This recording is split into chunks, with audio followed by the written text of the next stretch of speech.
मानव उपस्थित रहेगा इसमें, मानव तो खैर रहेगा ही, तभी तो इतिहास की बात हो रही है। मानव इसमें उपस्थित रहेगा और जो सामग्री है, मतलब जिसको बोलते हैं ना ऐतिहासिक सामग्री, जिसको बोलते हैं ऐतिहासिक सामग्री, ऐतिहासिक सामग्री वो आपको लिखित में मिलती है, वो आपको लिखित तौर पर मिलती है। भले आपको इस बात की जानकारी नहीं मिलेगी कि राजवंश कौन कौन से थे, कौन से राजवंश कब शासन कर रहे थे, इसकी पुख्ता जानकारी नहीं मिलेगी, लेकिन जो मिलेगी मिलेगी और मुख्य रूप से दो तरीके से मिलेगी। प्लीज ऑडियो, दोस्तों audio, my dear friends, please audio को ध्यान, ऑडियो आप अपना ऑफ, प्लीज ऑडियो आप अपना ऑडियो, इसका ऑडियो ऑन है ये। एक तो आर कौन है, राकेश राणा, राणा जी अपना ऑडियो ऑफ कीजिए। ठीक है सर, मुझे स्क्रीन दिखाई नहीं दे रही। स्क्रीन हो सकता है आपकी कोई नेटवर्क प्रॉब्लम हो ना, रुकिए आप, आ जाएगी स्क्रीन, वेट कीजिए थोड़ा सा, आ जाएगी स्क्रीन, आ जाएगी श्योर, 100% आएगी स्क्रीन। ठीक है, तो वैसे भी स्क्रीन का ऑडियो से कोई लेन देना है नहीं, आ जाएगी स्क्रीन, कोई बात नहीं। तो चलिए हम बात कर रहे हैं, मैं आपको ये बता रहा हूँ कि आद्य ऐतिहासिक काल में हम किस तरह की चीजें रखते हैं। जैसे पीछे अगर आप जाके कंपेयर करोगे तो हम लोग देखो किस तरह की चीजों की बात कर रहे हैं। जो हमारा प्राग ऐतिहासिक काल है, इसमें हमारे पास चीजें लिखित में नहीं मिलती हैं। देखो ना, आकृतियां बना रखी हैं, है ना, आकृतियों को पढ़ करके हम अनुमान लगा रहे हैं। लेकिन अब जो आद्य ऐतिहासिक काल में जो चीजें होंगी वो लिखित में मिलेंगी आपको, ठीक है, लिखित में मिलेगी। और अगर ये लिखित में सामग्री मिलेगी तो जो आद्य ऐतिहासिक काल के बारे में जो लिखित सामग्री है हमारे उत्तराखंड के बारे में जो मिलती है, उसके सामान्य तौर पे हम दो प्रकार कर सकते हैं। एक तो साहित्य, एक तो साहित्य हो सकता है और दूसरा हो सकता है अभिलेख। आप अभिलेखों को मतलब आप अभिलेखों को आप शिलालेख भी कह सकते हैं, भले इसमें सभी आएंगे पर आप शिलालेख कह लीजिए, कोई बात नहीं चलेगा, शिलालेख। ये दो चीजें, मतलब साहित्य के जो हमारे आद्य ऐतिहासिक काल के बारे में, आद्य ऐतिहासिक काल के बारे में जो लिखित सामग्री हमें मिलेगी वो दो रूपों में मिलेगी। या तो हमें वो साहित्य में मिलेगी, किताबों में मिलेगी, मतलब ग्रंथों में मिलेगी, पौराणिक ग्रंथ हैं, लौकिक ग्रंथ हैं, वैदिक ग्रंथ हैं, बौद्ध साहित्य है, अलग अलग इतिहासकारों का आप ह्वेनसांग से लेकर के और अलग अलग इतिहासकारों की बात करेंगे तो उनके लेखों में आपको जानकारी मिलेगी उत्तराखंड के इतिहास की। किसी भी इतिहास की बात कर लो, उत्तराखंड का इतिहास तो बाय द वे हम उत्तराखंड का इतिहास पढ़ रहे हैं तो हम बात कर रहे हैं, ठीक है। और अभिलेखों में और शिलालेखों में जानकारी मिलेगी। आप जानते हैं कालसी शिलालेख है, राजकुमारी ईश्वरा का अभिलेख है लाखामंडल, कालसी शिलालेख है देहरादून, अपना जो है बाड़ाहाट का त्रिशूल अभिलेख है, गोपेश्वर का त्रिशूल अभिलेख है। हम इन चीजों को इसमें पढ़ने वाले हैं कि इसमें क्या ऐसा लिखा है जो एग्जाम में हमारे लिए इंपॉर्टेंट हो सकता है, ठीक है। इनको पढ़ेंगे। मतलब आद्य ऐतिहासिक काल में हम कैसी सामग्री पढ़ने वाले हैं दोस्तों? आद्य ऐतिहासिक काल में हम ऐसी सामग्री पढ़ने वाले हैं जो सामग्री लिखित में है, जो सामग्री लिखित में अवेलेबल है, भले वो किताबों में हो और भले वो शिलाओं पर लिखी गई हो किसी ऐतिहासिक राजा के द्वारा। ओके, यस, इतना समझ में आया आपको?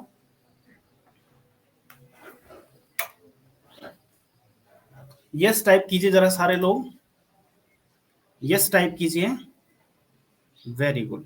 दीपक जोशी, विक्रम सिंह राणा ये उत्तरा है, Ajita Aswal, Manisha Notiyal, Arjun Singh Parmar.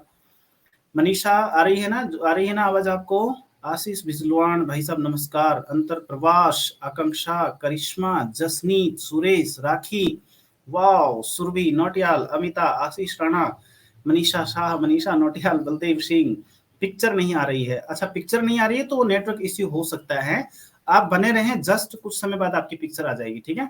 Jaspal Singh, Jagpal Singh, Ashish Rana, thank you very much, thanks a lot to you all of you people. Okay, तो करते हम शुरू, ठीक है। तो इसका मतलब ये हुआ कि सबसे पहले हम लोग दोस्तों क्या करने वाले हैं, सबसे पहले हम साहित्यिक स्रोतों की चर्चा करने वाले हैं कि किस किस साहित्य में, किस किस प्रकार के साहित्य में उत्तराखंड का क्या क्या वर्णन किया गया है, ठीक है। तो सबसे पहले हम लोग किसकी बात कर रहे हैं? साहित्यिक स्रोत के बारे में, ठीक है। साहित्यिक स्रोत, और साहित्यिक स्रोत में भी दोस्तों सबसे पहले बात करते हैं वैदिक काल की, वैदिक साहित्य की, वैदिक साहित्य की। देखो, मैंने पहले दिन भी आपको एक वर्ड यूज किया था फ्रेंड्स, शायद आपको याद भी होगा। मैंने पहले दिन बताया था कि हमारे उत्तराखंड में, असल में उत्तराखंड का जो साहित्य है या उत्तराखंड का जो हम इतिहास कहें, उतना पुराना है जितना पुराना भारत का इतिहास है। ऐसा नहीं है कि उत्तराखंड हम स्टेट पढ़ने जा रहे हैं तो स्टेट का इतिहास छोटा होगा, ऐसा नहीं है। हाँ, सामग्री का अंतर हो सकता है कि कहीं के उत्तराखंड के बारे में सामग्री शुरू की थोड़ा सा कम मिलती है, भारत के बारे में थोड़ा ज्यादा मिलती है, और वो फर्क भी मेरे ख्याल से इसलिए पैदा हुआ कि भारत के बारे में रिसर्च करने वाले लोगों की संख्या ज्यादा हुई और उत्तराखंड के बारे में रिसर्च करने वालों की संख्या कम हो गई, इसलिए वो अंतर पैदा हुआ। अन्यथा की अगर बात करें तो उत्तराखंड का इतिहास भी उतना ही पुराना है। देखिए, हम उत्तराखंड जब भारत का इतिहास पढ़ते हैं तो हम सैंधव सभ्यता से शुरू करते हैं अमूमन, पहले ताम्रपाषाण काल की बात छोड़ दीजिए, हम सैंधव सभ्यता से पढ़ना स्टार्ट करते हैं और वैदिक सभ्यता पढ़ते हैं। जस्ट उसके बाद उत्तराखंड के बारे में वेदों में उल्लेख मिलता है। हम कह सकते हैं कि उत्तराखंड का इतिहास काफी पुराना है। और वैदिक साहित्य में क्या उल्लेख मिलता है उसके बारे में मैं आपको, देखिए वैदिक साहित्य में से सबसे प्रमुख ग्रंथ की अगर हम बात करें तो देखिए दोस्तों, वो है सबसे पहले ऋग्वेद। आप जानते हैं 4 वेद हुए हैं, 4 वेदों में से ऋचानाम वेदः इति ऋग्वेदः, आप जानते हैं ऋग्वेद ऋचाओं का वेद है और सबसे पहला है। 4 वेदों में से सबसे मुख्य, सबसे पहला, सत्व गुण प्रधान और प्रकृति की पूजा का उल्लेख ऋग्वेद में मिलता है। दोस्तों कमेंट बॉक्स में बताइए कि ऋग्वेद में कितने कितने मंडल हैं, आप बताइए कमेंट बॉक्स में मुझे बताइए ऋग्वेद में कितने मंडल हैं, ऋग्वेद की भाषा क्या है, ठीक है, और ऋग्वेदिक काल का समय क्या माना जाता है, ऋग्वेद का समय कितने से कितना माना जाता है, उतना आप मुझे बताइए, ठीक है। तो अगर ऋग्वेद की हम बात करें तो देखिए यहाँ पे क्या उल्लेख मिलता है, इसमें लिखा हुआ है देवभूमि, उत्तराखंड के लिए देवभूमि, देवभूमि या मनीषियों की भूमि। मनीषी आप जानते होंगे, अगर नहीं जानते हैं तो मनीषियों का मतलब होता है ऋषि मुनियों की भूमि, मनीषियों की भूमि से बोलते हैं, फर्स्ट मनीषियों की भूमि। अगर हम बात करें ऋग्वेद में और क्या बोला गया है तो इसे उत्तर कुरु भी बोला गया, उत्तर कुरु। लेकिन उत्तर कुरु ऋग्वेद के कौन से ब्राह्मण में बोला गया है, ऐतरेय ब्राह्मण में। ये स्पेशल आपको पूछेगा कि ऋग्वेद के ऐतरेय ब्राह्मण में, या फिर सीधा ऋग्वेद ना भी लिखे वहां पे, सीधा लिख दे कि ऐतरेय ब्राह्मण में उत्तराखंड के लिए क्या शब्द इस्तेमाल किया गया है। ऋग्वेद में क्या इस्तेमाल किया है, देवभूमि या ऋषियों की भूमि, ठीक है। और ऐतरेय ब्राह्मण में क्या कहा गया है, ऐतरेय ब्राह्मण में उत्तर कुरु बोला गया है, ठीक है। ऐतरेय ब्राह्मण में उत्तराखंड के लिए उत्तर कुरु शब्द का इस्तेमाल किया है, उत्तर कुरु।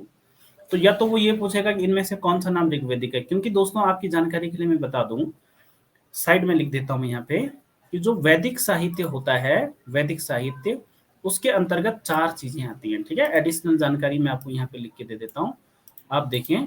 जो वैदिक साहित्य है उसके अंतर्गत हम 4 चीजें रखते हैं। कौन सी 4 चीजें रखते हैं वो हम यहाँ पे देखते हैं, सही है। वैदिक साहित्य के अंतर्गत 4 चीजें आती हैं फ्रेंड्स। पहली चीज उसमें से आता है ब्राह्मण, फर्स्ट चीज जो उसमें आती है वो है ब्राह्मण, ठीक है। ये आपकी, मैं उत्तराखंड की जानकारी की बात नहीं कर रहा हूँ, मैं आपके सामान्य ज्ञान की जानकारी आपको कुछ देना चाह रहा हूँ जिसमें से आपको विषय समझ में आएगा, ठीक है। यहीं से आपको विषय समझ में आएगा, अन्यथा दिक्कत होगी, ठीक है। तो समझिए मैं जो कहना चाह रहा हूँ वो आपको कब समझ में आएगा, जब आप थोड़ा सा ध्यान देंगे। देखिए, अगर हम बात करें वैदिक साहित्य की, क्योंकि यह सवाल पेपर में कई बार आता है कि वैदिक साहित्य के अंतर्गत क्या आता है और क्या नहीं आता है। तो वैदिक साहित्य में दोस्तों 4 चीजें आती है, प्लीज आप इस पर थोड़ा सा ध्यान दीजिए। वैदिक साहित्य के अंतर्गत 4 चीजें आती हैं। एक आता है ब्राह्मण, ब्राह्मण ग्रंथ जिनको बोलते हैं, ओके। हर वेद का अपना एक ब्राह्मण होता है, हर एक भी हो सकता है, 2 भी हो सकता है, 5-5, 6-6 भी हो सकते हैं, कितने भी हो सकते हैं, अलग अलग वेदों के अलग अलग ब्राह्मण है, ठीक है। तो सॉरी मैंने थोड़ा उल्टा लिख दिया है, पहले मुझे लिखना चाहिए था संहिता।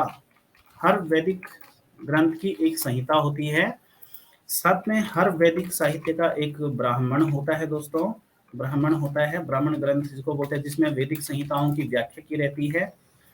तीसरी चीज है आरण्यक, आरण्यक ग्रंथ आपने सुने होंगे, ये वैदिक साहित्य के अंतर्गत आता है, ठीक है। और चौथी चीज, सबसे लास्ट वाली जो चीज होती है, सबसे अंतिम भाग होता है वैदिक साहित्य का, उसको बोलते हैं उपनिषद ग्रंथ, उपनिषद ग्रंथ, ठीक है।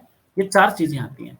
तो जैसे मैं बात कर रहा था ऐतरेय ब्राह्मण के बारे में, जैसे मैंने वहां पे लिखा है ऐतरेय ब्राह्मण, उस तरीके से अगर मैं देखूं तो ऐतरेय ब्राह्मण का मतलब है ऋग्वेद, क्योंकि ऐतरेय ब्राह्मण और कौशितकी 2 ब्राह्मण ऐसे हैं दोस्तों जो ऋग्वेद के ब्राह्मण हैं। ब्राह्मण ग्रंथ मतलब साहित्य है वो, वैदिक साहित्य है वो, लेकिन ऋग्वेद का साहित्य है, इसलिए बताया, ठीक है।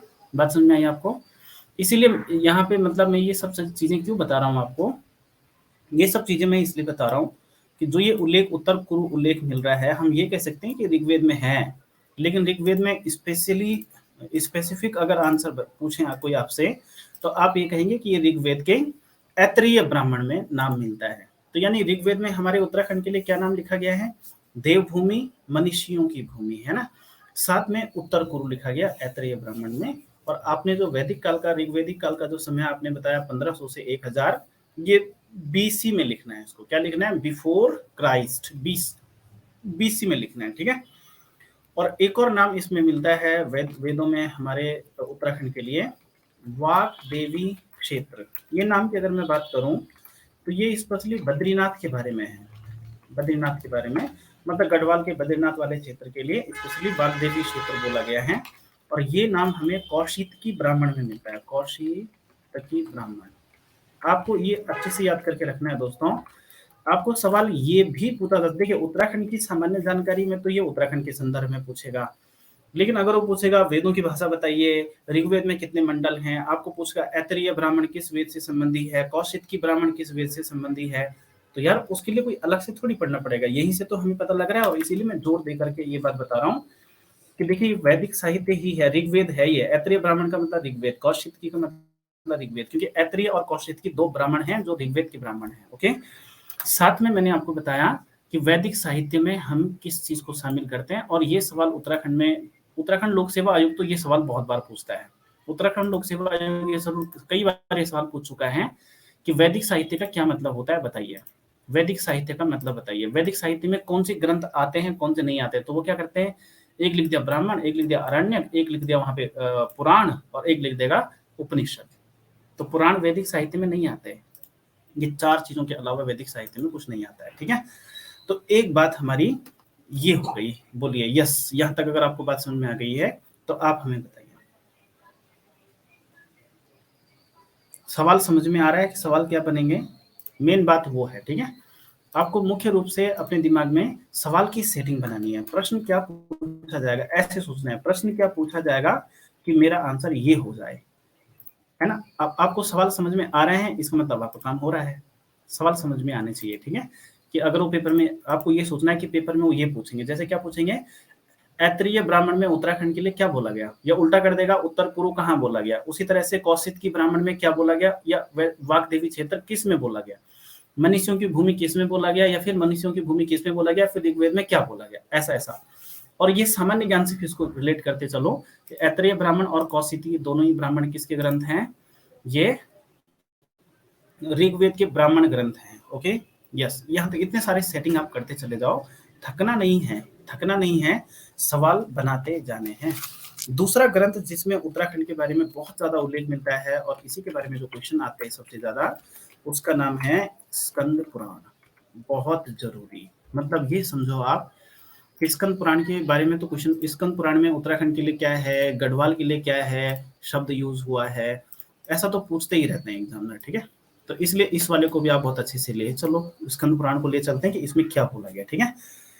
अगर हम बात करें कि उत्तराखंड के संयुक्त क्षेत्र को क्या बोला गया, उत्तराखंड को संयुक्त रूप से इसमें स्कंद पुराण में क्या बोला गया, उत्तराखंड के लिए मतलब, क्योंकि उसमें गढ़वाल का उल्लेख भी है, कुमाऊं का उल्लेख भी है, और गढ़वाल कुमाऊं की सीमाएं भी बताई गई हैं।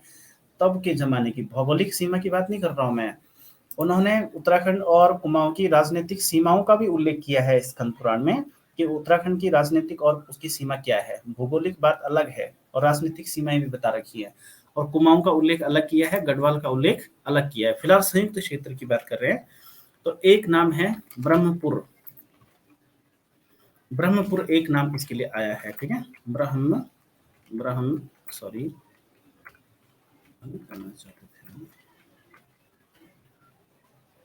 ब्रह्मपुर एक नाम इसके लिए ब्रह्मपुर है। दूसरा आया खसदेश, खसदेश तो आप जानते हैं, खसदेश नाम भी काफी फेमस है। ब्रह्मपुर और खसदेश नामों का उल्लेख स्कंद पुराण में मिलता है।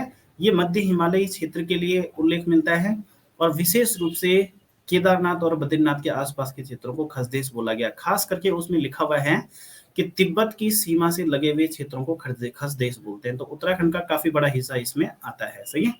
तो एक तो ये उत्तराखंड के लिए वहां नाम लिखा है। असल में उसमें जो स्कंद पुराण है उसमें पूरे हिमालय, जो हमारा हिमालय है, यहाँ आप लगा लीजिए कश्मीर से लेकर के और पूरा नेपाल, पूरा असम तक का जो हमारा हिमालयी क्षेत्र है, इसको उसमें 5 खंड में बांटा है हिमालय। मैं अब स्कंद पुराण में, अब इस समय सिर्फ उत्तराखंड की बात नहीं कर रहा हूँ, मैं कह रहा हूँ कि स्कंद पुराण में हिमालय क्षेत्र को, जो आपको जानकारी होनी चाहिए, स्कंद पुराण में हिमालय क्षेत्र को 5 खंडों में बांटा गया है, वो मैं आपसे आपको बताना चाह रहा हूँ। ठीक है, 5 खंड में बांटा है। कितने खंड में बांटा है जी, यहाँ पे लिख देता हूँ 5 खंड। मुझे लगता है कि आपको मेरी भाषा तो लिखने समझ में आ रही होगी जो मैं बता रहा हूँ। ठीक है, आपको आ रहा है ना, जैसे जिस तरह से मैं लिखता हूँ इस तरह से आपको समझ में आता है ना। देखो कहानियां तो दुनिया भर की है ना, हम नोट्स में या हम बोर्ड पे कौन सी चीज लिख सकते हैं भाई, हम तो कम से कम चीजें लिख सकते हैं ना, बाकी तो कहानियां हमने सुननी है और मेन पॉइंट को इस नोट्स पे लिख देंगे और साथ में रिवाइज भी करेंगे, फिर बाद में जब एग्जाम होगा तो उसको रिवाइज भी करेंगे। ठीक है, तो यहाँ पे मैं आपको जो बता रहा हूँ कि 5 खंडों में उन्होंने हिमालय को बांटा है। देखिए, एक का नाम है नेपाल खंड। एक पेपर में पूछा गया था कि इनमें से स्कंद पुराण में कौन से खंड का उल्लेख नहीं है, तो वहां क्या दे रखा था उन्होंने, हिमाचल खंड। तो हिमाचल खंड का उल्लेख नहीं है उसमें। 5 खंड उन्होंने उत्तराखंड और हमारे हिमालय के किए हैं। कौन से किए हैं वो मैं यहाँ पे बताता हूँ। एक का नाम है नेपाल खंड, एक का नाम है जालंधर खंड। जालंधर खंड असल में पंजाब को बोला गया है। पंजाब का जो क्षेत्र है, पंजाब और हिमाचल प्रदेश का जो उधर वाला क्षेत्र है, इसको पंजाब खंड, पंजाब और हिमाचल के क्षेत्र को पंजाब खंड बोला गया है, और जालंधर खंड बोला गया है। पंजाब और उत्तराखंड के, पंजाब और हिमाचल प्रदेश के क्षेत्र को जालंधर खंड बोला गया है, ये ध्यान रखना है। ठीक है, और नेपाल खंड तो खैर किसी को भी समझ में आता है। एक नाम है कश्मीर खंड। कश्मीर, इसमें आपका पाकिस्तान से लेकर के और पूरा कश्मीर वाला एरिया आता है, कश्मीर खंड। और अगला जो उल्लेख फ्रेंड्स इसमें मिलता है बस वही है केदार खंड। अब यहाँ पे से सवाल उत्तराखंड में बहुत आता है।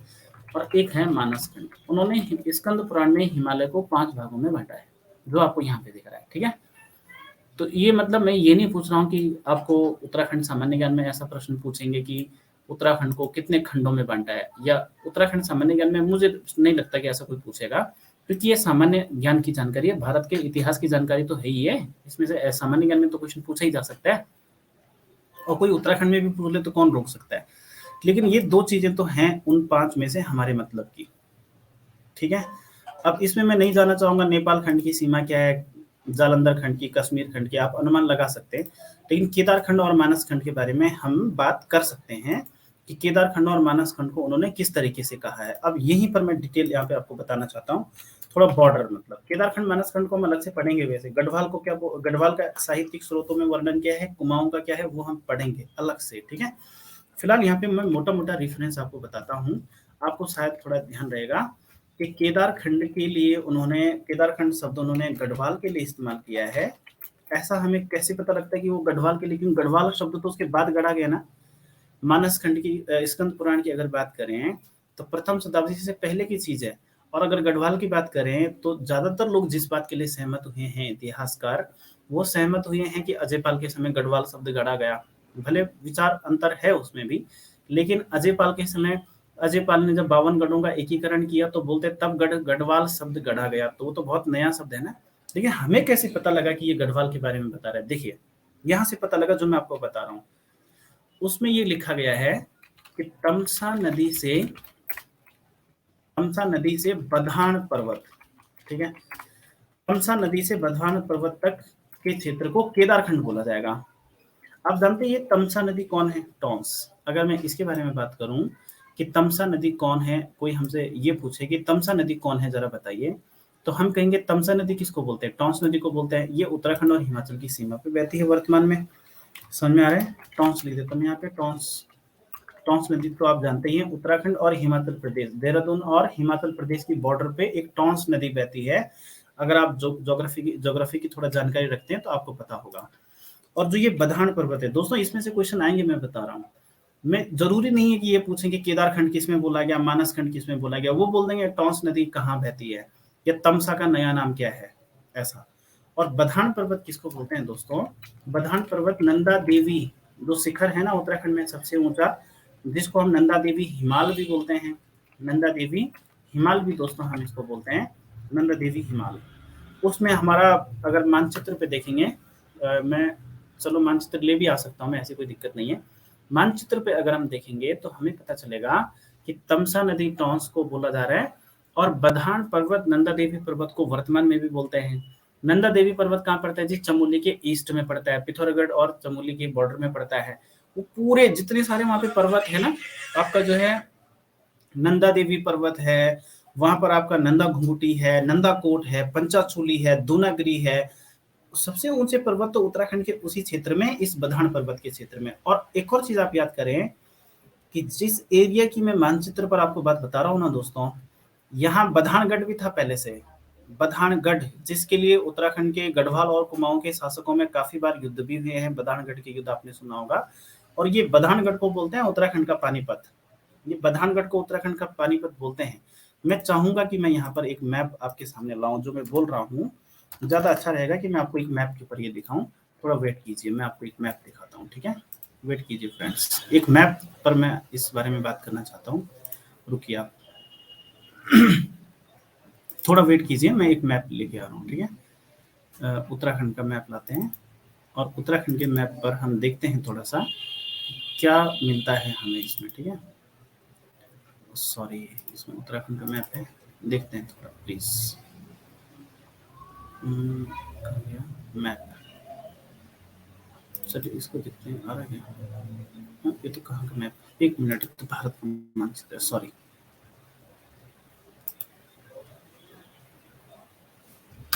सॉरी, वेट कीजिए, मैप अभी जस्ट थोड़ा सा वेट कीजिए। हैं मैप, चलिए ये जरूर उत्तराखंड का मैप होगा, ये रहा। चलो इसी में काम चलाते हैं, ठीक है? हम, मैं जो बोलना चाह रहा हूँ, जो मैं आपसे बात करना चाह रहा हूँ, वो क्या है वो अब यहाँ पे देखिए, ठीक है? देखिए मैं किस बारे में बात कर रहा हूँ। थोड़ा और मुझे 1 मिनट का टाइम दीजिए, ठीक है? तो आइए हम देखते हैं, समझने की कोशिश करते हैं कि मैं जो आपको बोल रहा हूँ वो क्या है। देखिए इस बॉर्डर में यहाँ पे लगभग एक नदी बहती है, उसका नाम है टॉन्स नदी, ठीक है? तमसा उसी को बोलते हैं हम, यहाँ पे टॉन्स नदी बहती है। नेटवाड़ से जाती है वो, नेटवाड़ से आगे, और डाक पत्थर कालसी जहाँ पे वहां तक जाती है, ठीक है? तो ये गढ़वाल की पश्चिमी सीमा है जिसकी हम बात कर रहे हैं। और यहाँ पे मैं जो आपको अभी बताना चाह रहा था वो क्या है, जो अभी मैं आपको बताना चाह रहा था वो यहाँ पर आप जूम करके देखिए। देखिए आपको सब कुछ समझना है, कोई बात नहीं, टाइम लेगा, मैंने बहुत टाइम रखा हुआ है, 2 मंथ का। लेट ये बैठ के पढ़ेंगे ना तो ढंग से तसल्ली करके पढ़ लेंगे। ये इलाका जो लगभग है ना हमारा, इधर उत्तराखंड की कौन कौन सी चोटियां आपको दिखेंगी इसी एरिया में। अगर आप मानचित्र के ऊपर देखेंगे, उत्तराखंड के भौगोलिक मैप को देखेंगे, तो आपको इधर नंदा देवी भी मिलेगी, दोनों, पूर्वी भी और पश्चिमी भी। द्रोणागिरी भी मिलेगी, दूनागिरी चोटी भी मिलेगी आपको, पंचाचूली मिलेगी, नंदा कोट मिलेगी, नंदा घुंघुटी आपको मिलेगी। उत्तराखंड की सबसे त्रिशूल माउंटेन मिलेगा आपको यहाँ पे। उत्तराखंड की सबसे ऊंची चोटियां आपको इसी इलाके में मिलेंगी। और लगभग यही इलाका है जो पहले बधानगढ़ के नाम से जाना जाता था। तो मैं वही तो कह रहा हूँ कि यहाँ पे जो क्षेत्र है ना हमारा, हिमालय का क्षेत्र, इसको नंदा देवी हिमाल बोला जाता है, या फिर बधान पर्वत बोला जाता है इसको। इसके जस्ट नीचे हमें यहाँ पे दूधातौली मिलेगा। यहाँ दूधातौली है, इधर हमारा नंदा देवी हिमाल है जिसे हम बधान बोलते हैं, ठीक है? तो देखो ना, ये गढ़वाल की सीमा है, और उसमें लिखा हुआ है कि केदारखंड तमसा से शुरू होता है और बधानगढ़ तक जाता है। तो हमें पता चल रहा है ना कि ये केदारखंड किसको बोलेंगे? गढ़वाल को बोलेंगे। बात क्लियर हुई कुछ थोड़ा बहुत? ये केदारखंड वाली बात, ये स्कंद पुराण में केदारखंड के लिए क्या बोला गया, ये समझ में आ रहा है आपको? बिल्कुल। अब ये है सवाल, बिल्कुल बिल्कुल सही बात है, थैंक यू वेरी मच। अब ये है सवाल हमारा, मुद्दे का जो प्रश्न है वो ये है, जो मुद्दे का प्रश्न है वो क्या है? मुद्दे का प्रश्न ये है कि आपसे पेपर में ये पूछेगा कि केदारखंड, उसमें क्या बोलते हैं, स्कंद पुराण में केदारखंड की सीमा क्या बताई गई है, ये ऐसे पूछेगा पेपर में। और क्या पूछेगा, मतलब ये पूछेगा कि केदारखंड किसको बोला गया। तो ये सवाल तो आज सुन रहे हो क्या? ये तो आप बहुत पहले से सुनते आए होंगे जहां तक मुझे उम्मीद है। नहीं सुना है तो चलिए नोट कर दीजिए, ठीक है? लेकिन अब जो सवाल पूछेगा ना वो क्या पूछेगा, टफ वाला सवाल अगर पूछेगा कि तमसा से और बधान पर्वत के बीच के एरिया को क्या बोला गया है। दूसरा, बधान पर्वत किसको बोलते हैं, बधानगढ़ कहाँ पड़ता था, टॉन्स नदी किन किन राज्यों की सीमा बनाती है, टॉन्स का नया नाम, टॉन्स का पुराना नाम क्या था। यही तो सवाल है, समझ में आ रहा है? यही तो क्वेश्चन है माय डियर फ्रेंड्स, जो आपको पेपर में पूछे जाएंगे, और आपको इन प्रश्नों के आंसर देने होंगे। अगर आप आगे बढ़ना चाहते हैं तो उत्तराखंड का आप पानी बना दीजिए, बस इसको इतना ढंग से कर दीजिए एग्जामिनर जो पूछे ना वो आपको पहले से आता हो, सच में आपको पहले से आता हो, ये हालत पैदा हो जाए कि जो एग्जामिनर पूछ रहा है आप उसको पहले से जानते हो रहे हैं, इतना जबरदस्त तरीके से, ठीक है। ये है यहाँ पे बात। अब आगे बढ़ना है तो बताइए, बढ़े आगे, अब इसमें आगे चलें। इतनी बात समझ में आई आपको जो मैं बता रहा था?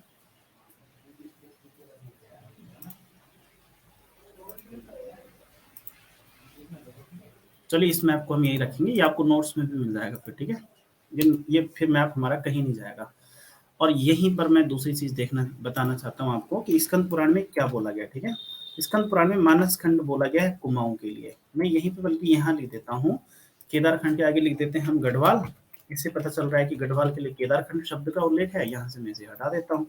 और मैंने बता दिया कि केदार खंड उन्होंने किस किस को बोला है, और मानस खंड बोला इन्होंने कुमाऊं को।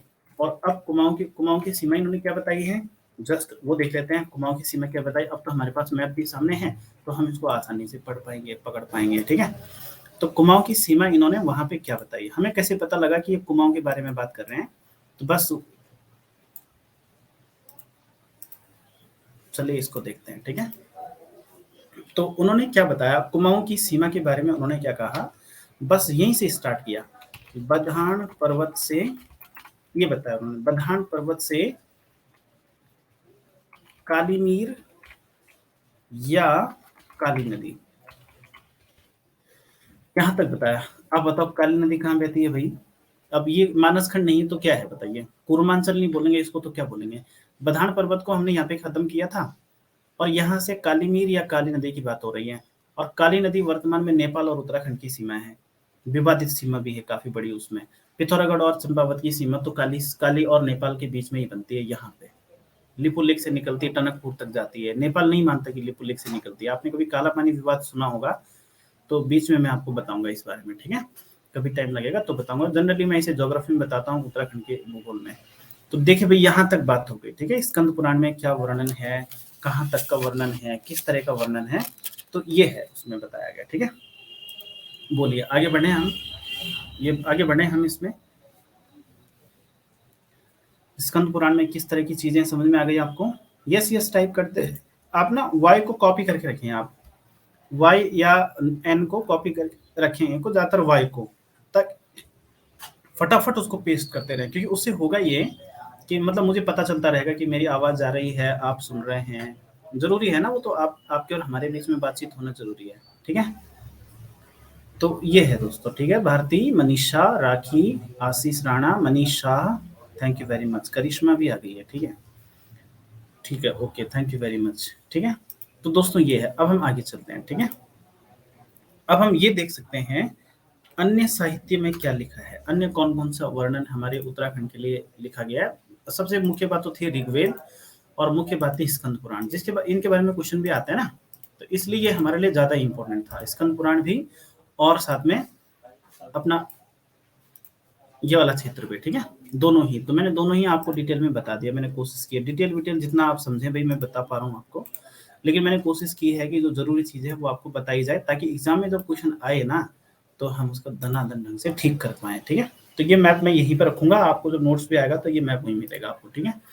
चलिए अब अन्य स्रोत उत्तराखंड के बारे में क्या बोलते हैं, वो कौन कौन है वो देखते हैं। जैसे अन्य में, जैसे मैं एक नाम लिखना चाहूंगा, उत्तराखंड के लिए हिमवंत नाम इस्तेमाल हुआ है, हिमवंत, उत्तराखंड के लिए हिमवंत। तो हिमवंत नाम कहाँ मिला है? पाली साहित्य में। पाली साहित्य का मतलब ये कह सकते हैं आप, पाली साहित्य, या फिर इस पाली साहित्य को आप बौद्ध साहित्य कह सकते हैं।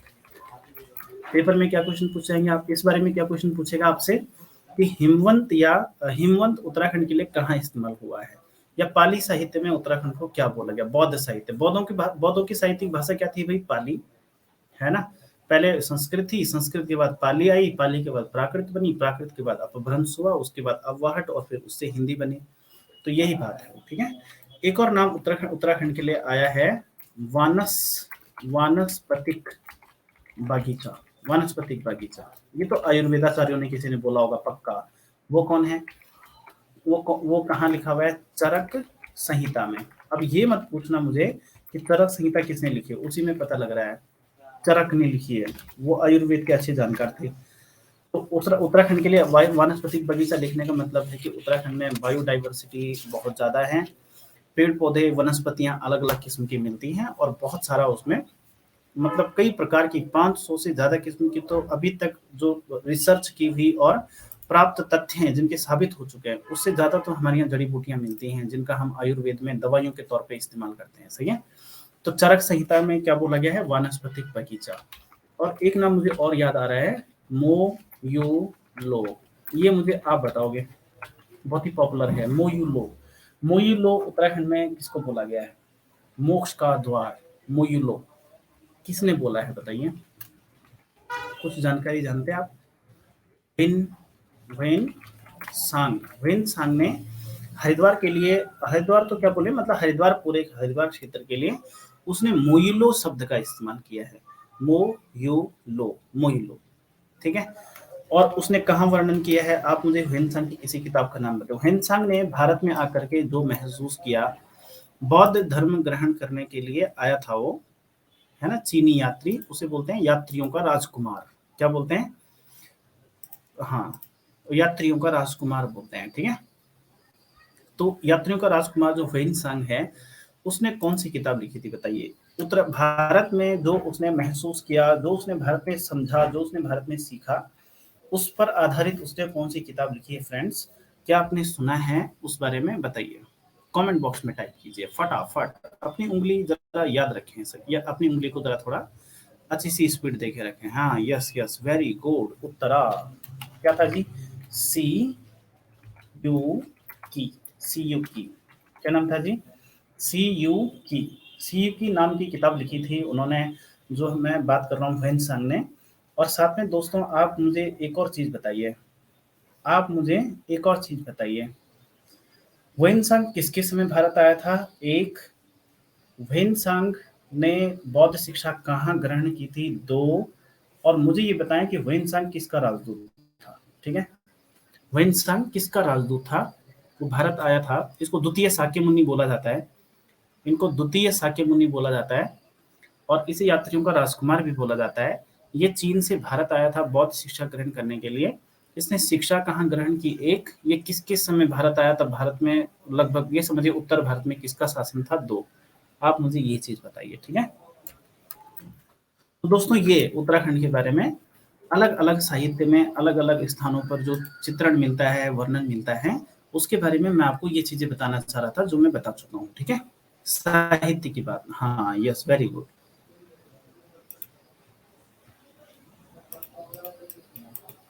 बताते जाइए, बस कमेंट बॉक्स में आप टाइप करते जाइए, जिनको पता है वो बताते जाइए, जिनको नहीं पता है वो उस बताई हुई चीज को नोट भी करते जाइए। ठीक है। तो ये है दोस्तों, यहाँ पे तो बात हो गई, ये साहित्यिक स्रोतों की बात करनी थी मुझे कि उत्तराखंड में साहित्यिक सामग्री जो है वो उत्तराखंड के बारे में क्या बोल रही है, वैदिक साहित्य क्या बोल रहे हैं, पुराण क्या बोल रहे हैं, और भी वर्णन है वैसे, और जो बहुत इंपॉर्टेंट है जो मैंने आपको बता दिया। ठीक है। तो वैदिक साहित्य में है, स्कंद पुराण में वर्णन मिलता है, अन्य स्रोतों के बारे में भी मैंने आपको बता दिया। ठीक है। अब हम यहाँ पे बात करते हैं कि अभिलेखों में उत्तराखंड के बारे में क्या लिखा गया है। सही है। कौन कौन से वो अभिलेख हैं जिनमें उत्तराखंड की जानकारी मिलती है? ठीक है। अभिलेख, तो अब सारे तो क्या लिखेंगे हम, प्रमुख अभिलेख, छोटे मोटे जो कम फेमस अभिलेख होंगे वो आप खुद भी लिख पाएंगे। ठीक है। अभिलेखों की बात करते हैं दोस्तों। दूसरे हैं अभिलेख। लिखित जानकारी अभिलेखों में भी प्राप्त हुई है, मैंने आपको बताया था, और लिखित जानकारी हमारे साहित्यिक स्रोतों में भी मिलती है। तो साहित्यिक स्रोतों में कैसे, किस तरह की जानकारी कहाँ मिलती है, ये तो मैंने आपको बताया। अभिलेखों में किस तरह की जानकारी मिलती है, कौन कौन से अभिलेख हैं वो, उनके बारे में हम फटाफट में बात करते हैं, क्योंकि हमारा वो आज का विषय है और आज हमने उसे पूरा करना ही करना है। ठीक है। तो देखो, सबसे पहले दोस्तों सबसे फेमस अभिलेखों में से अगर हम बात करें तो हम बात करेंगे अशोक का कालसी अभिलेख। अशोक का कालसी अभिलेख। आपको जानकर खुशी होगी कि हमारी इस वाली क्लास में, स्पेशली अगर मैं हिस्ट्री ऑफ उत्तराखंड की बात करें जो हमने परसों स्टार्ट की क्लास 10 तारीख को, इसमें कालसी के बहुत सारे बच्चे पढ़ाई कर रहे हैं। इसमें विकास नगर के काफी सारे बच्चे हैं, 6-7 बच्चे तो एक ही जगह के हैं, 6-7 बच्चे तो एक ही जगह के हैं, 2-3 और भी हैं अलग अलग। मैं नहीं जानता कि वो आपस में एक दूसरे को जानते हैं या नहीं जानते, लेकिन वो इस क्लास में है ना। देहरादून के काफ़ी सारे बच्चे एप्लीकेशन में हमारी पढ़ाई कर रहे हैं। तो अशोक का कालसी अभिलेख, मैं यहाँ पे क्यों बात कर रहा हूँ इसकी, इसलिए बात कर रहा हूँ कि अशोक का कालसी अभिलेख कहाँ से मिला है। हम कह सकते हैं देहरादून से, कभी ऑप्शन में हो सकता है विकास नगर, कभी लिखा रहेगा कालसी तो जगह का नाम हुआ है ना, या फिर इसको चेंज कर देगा, या फिर इसको चेंज कर देगा। मेरे ख्याल से विकास नगर की जगह पे वो पर्टिकुलर डाक पत्थर जो लिख सकता है, ये ज़्यादा ठीक बैठेगा। सही, डाक पत्थर, या फिर ये भी कह सकता है यमुना नदी तट, इसमें से कोई ऑप्शन दे देगा। और ये भी लिख सकता है कि यमुना और टॉन्स के संगम पर, डाक पत्थर यमुना और टॉन्स के संगम पर है। जस्ट उसके इस तरफ थोड़ा आगे जाएंगे तो वहां आपको कालसी मिलेगा। ठीक है, ये बात है। देखिए क्वेश्चन क्या होने वाला है, कालसी अभिलेख, कालसी शिलालेख कहाँ से मिला है, तो ऑप्शंस को इस तरह के मिलेंगे। देहरादून डिस्ट्रिक्ट में है, मैंने आपको स्थिति के बारे में जब बताना था तो ये बता दिया। सही है, किसकी किससे संबंधित है ये, अगर ये पूछ रहा है किससे संबंधित है ये, तो लिखा तो है उसमें अशोक मौर्य से संबंधित है। अशोक मौर्य जो मौर्य वंश के तीसरे शासक थे। देखिए अशोक मौर्य जो है मौर्य वंश का तीसरा शासक था। मौर्य वंश का पहला शासक चंद्रगुप्त मौर्य था। चंद्रगुप्त मौर्य के बाद उसका पुत्र बिंदुसार गद्दी पे बैठा था। बिंबिसार की बात नहीं कर रहा हूँ, बिंदुसार गद्दी पे बैठा था। बिंदुसार के बाद अशोक गद्दी पे बैठा। अशोक ने लगभग 269 बीसी से, तो बोलते हैं ईसा पूर्व बोलते हैं इसको, ठीक है, ईसा पूर्व से, और इस बंदे ने 232 ईसा पूर्व, यहाँ पे मैं लिख दे रहा हूँ 232 ईसा पूर्व तक उसने शासन किया है। अगर बात करें भारत की, पटना इसकी राजधानी थी भाई अशोक की। बौद्ध संगीति भी, तीसरी बौद्ध संगीति भी अशोक ने करवाई थी। कलिंग पर आक्रमण किया था 261 बीसी में, और कलिंग आक्रमण के बाद इनका हृदय परिवर्तन हुआ था। इन्होंने बौद्ध धर्म अपना करके अहिंसा का मार्ग अपनाया था। और नो डाउट ये कालसी शिलालेख भी लोग बोलते हैं कि इसी तरह का उल्लेख इसमें मिलता है, अहिंसा का हम पालन करें, हिंसा को छोड़ें, ये इसमें मुख्य विषय है कालसी अभिलेख का। ठीक है, तो दोस्तों ये इंपॉर्टेंट बात होगी फिर हमारे लिए, है कि नहीं। हमारे लिए सौभाग्य की बात है कि अशोक का अभिलेख हमारे यहाँ मिलता है। भले इस बात के पुख्ता प्रमाण नहीं मिलते हैं कि अशोक ने उत्तराखंड में शासन किया था क्या, लेकिन अशोक ने जो ये शिलालेख बनाया था ना, ये बताता है कि उत्तराखंड तक अशोक का राज्य था। कम से कम उत्तरापथ की उत्तरी सीमा तो ये रही होगी। उत्तरापथ आपका जो है सीधा पेशावर से लेकर कोलकाता से लेकर के और पेशावर पाकिस्तान तक जाता था। एक दक्षिणापथ भी था, वो आपके जो है, जो हम बोलते हैं ताम्रलिप्ति जो उड़ीसा में पड़ता है वहां से, और भरूच तक जाता था, गुजरात तक। और ये बॉर्डर होती थी अशोक के राज्य की, उत्तरी और दक्षिणी। वो इतिहास की बात है तो उस पर हम और बात करेंगे। मैं अशोक की इसलिए बातें बता रहा हूँ कि अशोक के बारे में हमें पता होना ही चाहिए, और यहाँ पे क्योंकि अशोक की बात हुई तो थोड़ा बहुत जानकारी तो शेयर करनी बनती ही है। ठीक है, ठीक है, समझ में आ रहा है आपको, ये बातें समझ में आ रही हैं आपको जो मैं बता रहा हूँ। यस, ये बात है दोस्तों। ठीक है, और आगे चलते हैं, इसमें अभी बहुत डिटेल बाकी हैं, जो सवाल पूछ जाएंगे वो किस तरह के होंगे अभी बताता हूँ। इसकी भाषा क्या है, बताएं दोस्तों, इसकी भाषा क्या है, किस भाषा में इसे लिखा गया है, इसकी भाषा क्या है। इस कालसी शिलालेख की, जो कि अशोक से संबंधित है और कालसी में मिला है, इसकी भाषा क्या है, तो पाली भाषा है। लिपि पूछेगा पेपर में, देखिए इनमें से कुछ भी पूछा जा सकता है, पूछ सकता है। ठीक है, लिपि पूछेगा तो क्या बोलेंगे हम, इसकी कौन सी लिपि में लिखा गया है। लिपि पूछेगा तो ब्राह्मी बोलेंगे, क्या बोलेंगे, ब्राह्मी लिपि, ब्राह्मी लिपि, और भाषा पाली। अगर हम इसके समय की बात करें कि अशोक ने ये कब लिखा था, मतलब ये अशोक ने कब लिखा था, खोजा कब गया वो बात अलग है, खोजा कब गया वो फॉस्टर ने कब खोजा वो अलग बात है, लेकिन इसे लिखा कब गया, अगर हम पूछे कि इसे लिखा कब गया, तो ये 257 ईसा पूर्व का है। देखिए अशोक का समय बैठ रहा है ना, अशोक का शासनकाल बैठ रहा है इसमें, ये बात है। और अगर हम बात करें इसी में कि इसके खोजकर्ता कौन, किसने खोजा, वो बात अलग है। तो क्या नाम था, E.M. फोस्टर, कहीं फॉरेस्टर लिखा रहता है तो हम इसे फॉस्टर लिखेंगे। मैंने ज्यादातर की तरह फोस्टर देखा, फॉस्टर या फॉरेस्टर, कोई फर्क नहीं पड़ता है। ठीक है, अब आप मुझे बताओगे कि E.M. फोस्टर ने इसे कब खोजा, है कि नहीं। ये सवाल भी आपसे पूछा ही जा सकता है कि E.M. फोस्टर ने कालसी शिलालेख की खोज कब की, ये इंपॉर्टेंट क्वेश्चन है। ठीक है, कालसी शिलालेख के बारे में। अभी हम थोड़ा सा और बात ये भी करने वाले हैं कि कालसी शिलालेख का मतलब वहां से क्या क्या चीजें मिली है, ठीक है। यस, 1860 ईस्वी, 1860 ईस्वी, ठीक है। और अब हम बात करते हैं मुख्य तथ्य। अब हम बात करते हैं मुख्य तथ्य, मतलब अब बाकी चीज हमें क्या समझ में आती है, मुख्य बाकी चीजें हमें क्या समझ में आती हैं, ठीक है। प्रभात बहुगुणा, मोस्ट वेलकम दोस्त, ओके। तो देखिए अब यहाँ पे मुख्य तथ्य क्या मिलते हैं, मतलब ये तो कुछ ऐसे फैक्ट हो गए जो हमने लिखे। अब अशोक के कालसी शिलालेख में क्या क्या चीजें बताई गई हैं वो मैं यहाँ पे लिख रहा हूँ। देखिए इतने क्वेश्चन है जितनी जानकारी दे रहा हूँ दोस्तों। समय बताइए, वर्ष बताइए, भाषा बताइए, अशोक का है तो अशोक का समय बताइए, कहाँ स्थित है इस तरीके से बताइए, किसने खोजा ये बताइए। फैक्ट है, ये जरूरी है। आगे बढ़ने से पहले कुछ बेसिक फैक्ट हैं जो हमें पता होने ही चाहिए, अन्यथा इनके बिना काम नहीं चलेगा, ठीक है। पहली बात, इस क्षेत्र का, जिस क्षेत्र की हम बात कर रहे हैं जहां ये शिलालेख मिलता है, इस क्षेत्र का नामोल्लेख मिलता है वहां पे।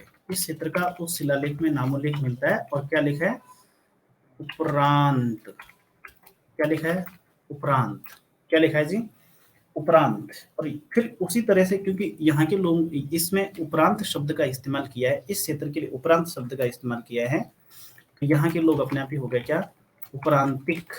ठीक है, ये बात है। भले यहाँ के निवासियों के लिए, यहाँ के जो निवासी हैं उसमें निवासियों के लिए जो निवासियों का नामोल्लेख लिखता हूँ मैं यहाँ पे, निवासियों का नामोल्लेख जो मिला है, किया गया है, वो है पुलिंद नामोल्लेख मिलता है। अब पेपर में जो खतरनाक क्वेश्चन होते हैं ना, वो ज्यादा खतरनाक कौन होते हैं, देखो जानकारियां कोई खतरनाक या मुश्किल या आसान नहीं होती है। जो आपने पढ़ी है वो आसान है, जो नहीं पढ़ी है वो मुश्किल है। लेकिन कुछ जानकारियां ऐसी होती है जो आम बोलचाल में लोग बोलते फिरते रहते हैं, तो वो आसान बन जाती है क्योंकि रोज उसकी चर्चा होती है। कुछ जानकारियां ऐसी होती हैं जो भयंकर लोग बोलते ही नहीं है, बस सीधा पेपर में पूछ जाती है, तो वो इस तरह की जानकारी है। पुलिंद है, उपरांत है, उपरांतिक है, ऐसे शब्दों का इस्तेमाल किया है। तो फर्स्ट बात होगी, ठीक है। उपदेश, अब अगली जानकारी वो ये पूछ सकते हैं आपसे, इसमें उपदेश में क्या मुख्य रूप से बोला गया है, क्या बोला गया है जी, आप हिंसा का त्याग करें। मुख्य जो शिक्षा इसमें लिखी है, हिंसा का त्याग और अहिंसा का पालन, इसी शिक्षा को देने के लिए अशोक ने इसको लिखा है। अहिंसा का पालन करने की बात की गई है, जीवों की हत्या ना करें, दूसरों के साथ वो व्यवहार ना करें जो आप अपने साथ नहीं करना देखना चाहते हैं। तो इस तरह की बातें इसमें बताई गई हैं, ठीक है। और जो हमें मुख्य बात समझ में आती है वो इस शिलालेख से ये पता चलती है कि अशोक के राज्य की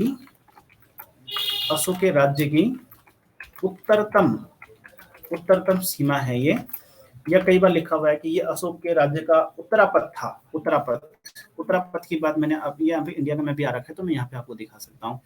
यहाँ पे हम उसकी चर्चा कर सकते हैं थोड़ा सा, क्योंकि मैप खुला हुआ है तो जरूर कर सकते हैं, ठीक है। यहाँ पे दोस्तों लगभग ये उत्तर भारत का मानचित्र जो आपको दिख रहा है यहाँ पे, तो ये भारत का मानचित्र यहाँ पे आपको दिखाई दे रहा है। इस पर आप मोटा मोटा आइडिया ले लीजिए। वैसे हम क्योंकि उत्तराखंड का इतिहास पढ़ रहे हैं तो भारत के बारे में इतनी चर्चा नहीं कर पाएंगे। लगभग ये बंगाल वाला हिस्सा है, ठीक है। आपकी स्क्रीन के ऊपर जो दिख रहा है ये बंगाल का हिस्सा है, और लगभग यहाँ पटना पड़ता है, ठीक है। इधर तो इलाहाबाद पड़ेगा, लखनऊ इलाहाबाद, यहाँ पे पटना पड़ेगा, ठीक है। तो यहाँ से जाता था एक रास्ता अशोक के राज्य में होते हुए, यहाँ से जाता था पंजाब से होके और पेशावर तक जाता था एक रास्ता आर पार, अशोक के राज्य के आर पार पूर्व से पश्चिम। तो ये अशोक के राज्य के उत्तर वाले राज्य से होकर के जाता था, उत्तर वाले राज्य से होके जाता था, इसलिए इसे उत्तरापथ नाम दिया, लगभग उत्तरी सीमा।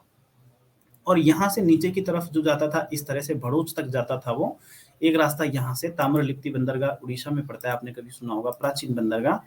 तो वो यहाँ से जाता था लगभग इस हिस्से से, और आगे जाते हुए भरूच, गुजरात में भरूच पड़ता है एक जगह, वहां तक ये रास्ता एक जाता, उसको दक्षिणापथ बोलते थे, ठीक है।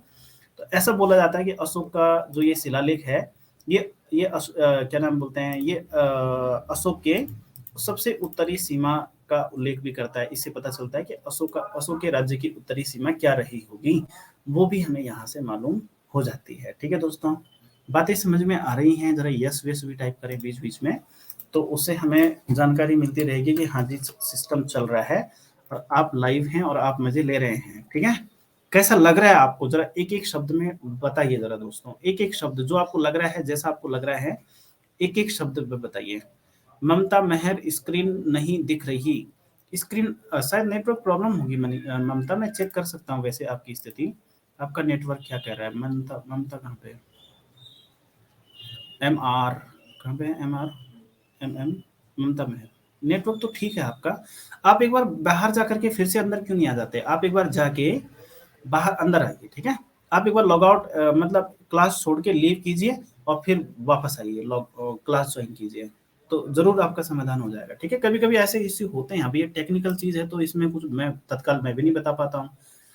अगर ऐसी कोई सीरियस बात होती तो सबको यहाँ पे ना थोड़ा दिक्कत होती, लेकिन सबको दिक्कत नहीं हो रही है, ममता को दिक्कत हो रही है। मेहर जी कोई दिक्कत तो है, कोई बात नहीं, हो जाएगा, नहीं तो फिर हमने वो तो रखा ही है, रिकॉर्डिंग वाला सिस्टम तो रखा ही है।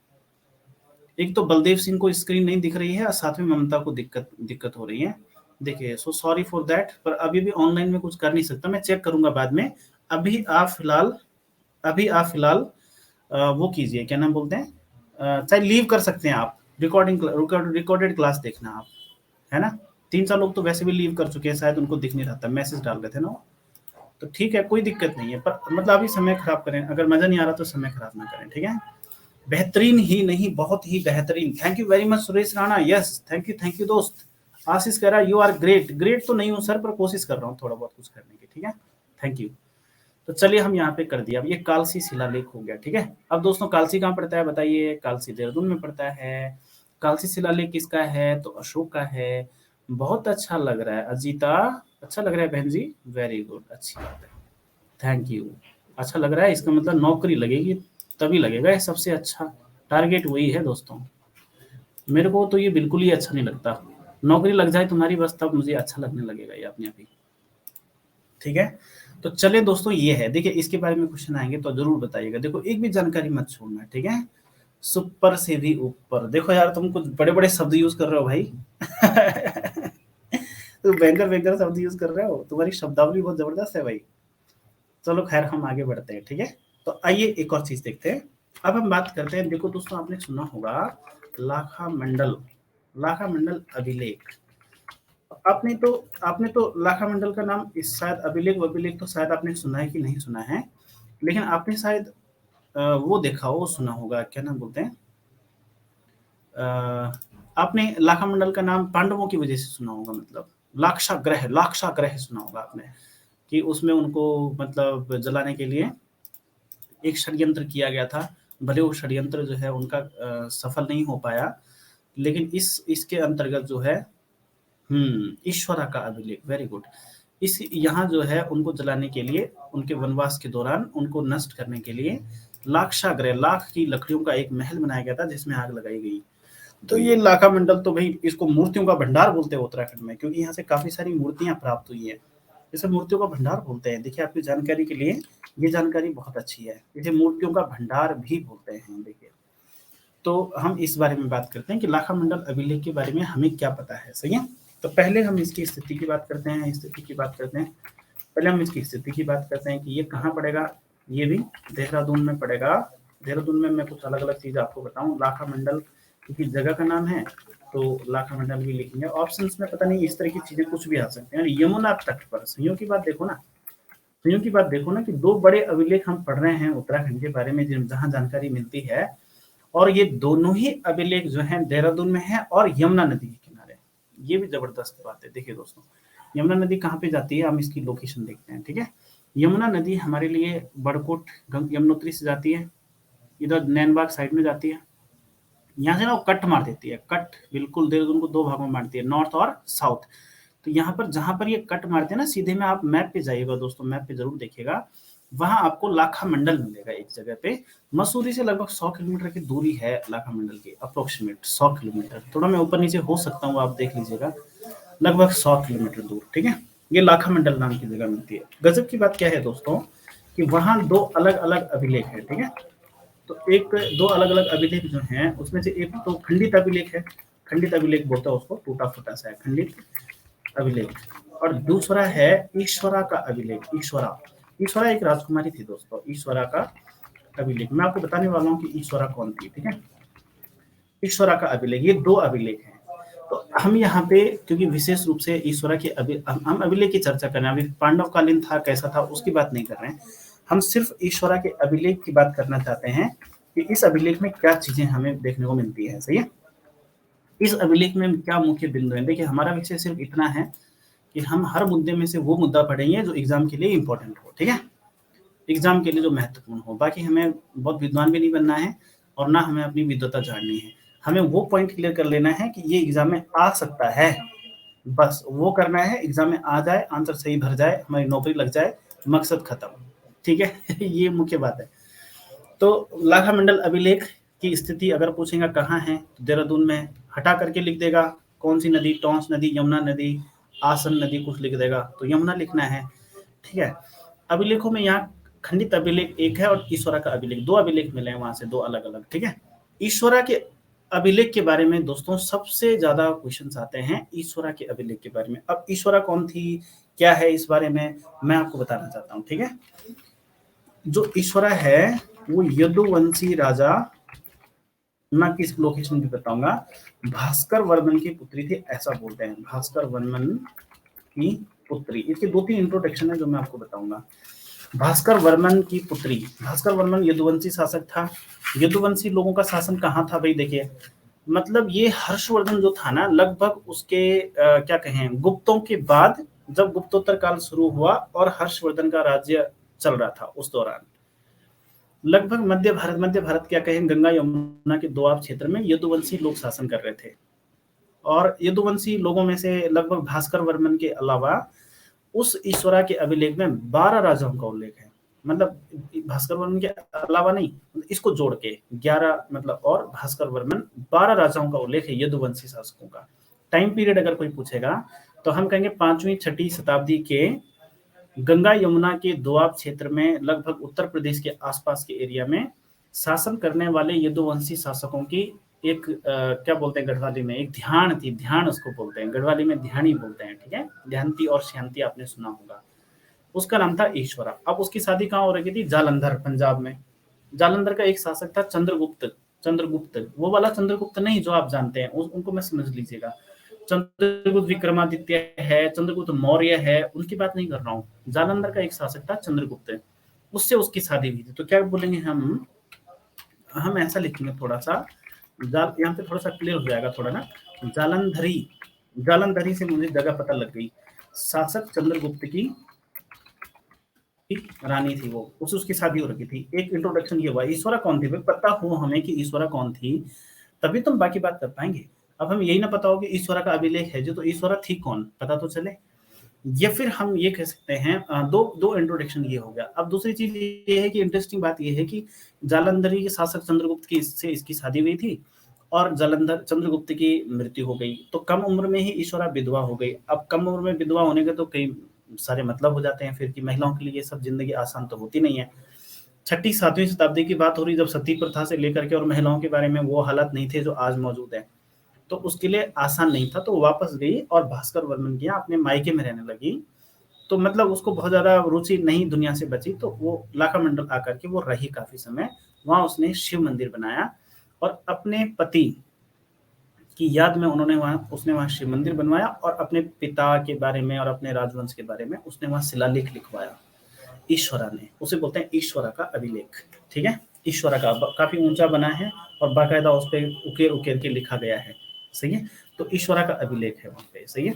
ईश्वरा कौन थी भाई, भास्कर वर्मन की पुत्री और चंद्रगुप्त की रानी। अब चंद्रगुप्त की रानी, अब ध्रुव सामनी मत समझ लेना, वो गुप्तवंशी शासक की बात नहीं कर रहा हूँ, ठीक है। इस अभिलेख की भाषा क्या है, अगर कोई ये पूछेगा कि भाई जी इस अभिलेख की भाषा बताए, तो सीधा संस्कृत भाषा में लिखा है। किस भाषा में लिखा है, संस्कृत भाषा में।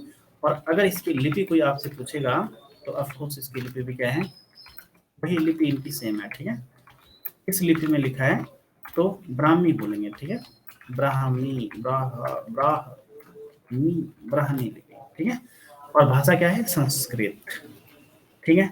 लेखक कौन था इसका, लेखक कौन था, लिखवाया था ईश्वरा ने ना, थे ना, ये बात अलग है। ईश्वरा खुद ना लिखती थी, लिखने वाले तो उस समय के बड़े पंडित और विद्वान लोग हुआ करते थे। तो इसका लेखक कौन था, तो बोला वासुदेव, वासुदेव भट्ट। वासुदेव भट्ट ये वाराणसी इलाहाबाद का एक पंडित था जो उनके दरबार में रहता था, ठीक है। तो वो ईश्वरा के साथ रहता था, और भास्कर वर्मन के बाद का कोई शासक था, मैं जल वर्मन या क्या नाम था उसका, मुझे ढंग से अच्छे से याद नहीं है, उनका वो दरबारी था, तो ईश्वरा ने उसे लिखवाया था ये लेख, ठीक है। और प्रमुख, क्योंकि लाखा मंडल का वर्णन तो है ही है, उसमें पता चलता है कि उत्तराखंड का लाखा मंडल कहाँ पड़ता है, देहरादून में पड़ता है, ये सब तो उल्लेख मिलता है। देहरादून में पड़ता है ये नहीं लिखा है वहाँ पे, सही है। लाखा मंडल का उल्लेख है यमुना नदी के किनारे, वासुदेव ने लिखा है। प्रमुख विषय जो विशेष अभी भारत के इतिहास के बारे में ही इम्पोर्टेंट है ये, वहाँ पे यदुवंशी उस उल्लेख में, उस लेख में यदुवंशी ऐसा लिखना पड़ेगा, यदुवंशी 12 राजाओं का उल्लेख का वहाँ पे उल्लेख मिलता है, ठीक है। 12 राजाओं का वहाँ पे उल्लेख मिलता है। तो दोस्तों ये है इसमें। अब इसमें से क्या सवाल पूछेगा ये तो आप खुद क्रिएट कर सकते हैं ना, क्वेश्चन तो आप क्रिएट कर सकते हैं, आप क्वेश्चन तो क्रिएट कर सकते हैं दोस्तों, ठीक है। तो ये बात है प्यारे दोस्तों, यहाँ पे ये विषय है जो हमें समझना है अच्छी तरह से, और अगर हम इसे अच्छी तरह से समझेंगे तो इसमें बहुत मजा आएगा, अगर नहीं समझेंगे तो भी इसमें मजा आएगा, पर समझने की कोशिश करो ना, ज्यादा मजा आएगा, है कि नहीं। तो क्वेश्चन भी आप अपना बनाते चलिए, ठीक है। तो लाखा मंडल अभिलेख कहाँ से मिला है, देहरादून से। किसका अभिलेख है वहाँ, रानी ईश्वरा का। ईश्वरा कौन थी, वो क्वेश्चन बनेंगे। भाषा क्या है उसकी, लिपि क्या है उसकी, किसने लिखा है उसको, किसका वर्णन है उसमें, ये सब क्वेश्चन बनेंगे। अशोक के अभिलेख के बारे में आप पहले से, मुझे उम्मीद है कि पहले से ही आप जानते होंगे, नहीं जानते होंगे तो ये लिखा है, इसको पढ़ लीजिए, ठीक है। और वैदिक साहित्य में और स्कंद पुराण में और इस समय उत्तराखंड के बारे में क्या लिखा गया है उसको भी पढ़िए, ठीक है। इसमें और अभी थोड़ा सा और हम मेहनत करेंगे दोस्तों इस वाले चैप्टर में, और जस्ट उसके बाद हम ऐतिहासिक काल में जाने वाले हैं। और ऐतिहासिक काल में कुणिन, कत्यूरी, जो आप इतिहास में ज्यादातर सुनना चाहते हैं और जो आप पढ़ते हैं ना, उसका उल्लेख मिलेगा, ठीक है। तो दोस्तों ये है आज की क्लास। आज थोड़ा सा लेट से स्टार्ट हुई तो थोड़ा लेट और निकल गई क्लास। तो दोस्तों ये विषय है, रिकॉर्डिंग पड़ जाएगी वहाँ पे, जितने लोग हैं ना सारे लोग क्लास अटेंड कीजिए, लाइव क्लास। ये वाली क्लास को लगभग 60 लोगों ने ज्वाइन कर लिया, लगभग 60 में देख रहा था, 60 प्लस लोगों ने ज्वाइन किया। अब 60 प्लस में से तुम अगर 30 लोग ज्वाइन करोगे लाइव तो अधूरी हो रही है, लगभग 8-10 लोग रिकॉर्डिंग देखते होंगे, तो काफी लोग तो सिर्फ ज्वाइन करने के लिए कर रहे हैं ना, ये है कि नहीं। तो सिर्फ ज्वाइन करने के लिए नहीं, पढ़ना है। अगर हम कोर्स ज्वाइन करेंगे ना सिर्फ, तो उससे कुछ होगा क्या बताइए, कुछ नहीं होगा, है ना। मैं ये भी कह सकता हूँ कि ज्वाइन करते रहो कोई बात नहीं, पढ़ाई तो होती रहेगी, वो अच्छा मेथड नहीं है। ज्वाइन करोगे, लाइव आओगे, बातचीत करेंगे हम। लाइव अगर नहीं आ पा रहे हैं तो रिकॉर्डिंग वीडियोस देखिए, ठीक है, पर देखिए जरूर, क्लास अटेंड कीजिए, रिजल्ट दीजिए दोस्तों, हमारा उसी में भला है, आपका भी, आपके घर वालों का भी, और हमारा भी इस बात में भला है कि आपका सिलेक्शन हो जाए। ओके, ठीक है, शुक्रिया आज के लिए। कोई विचार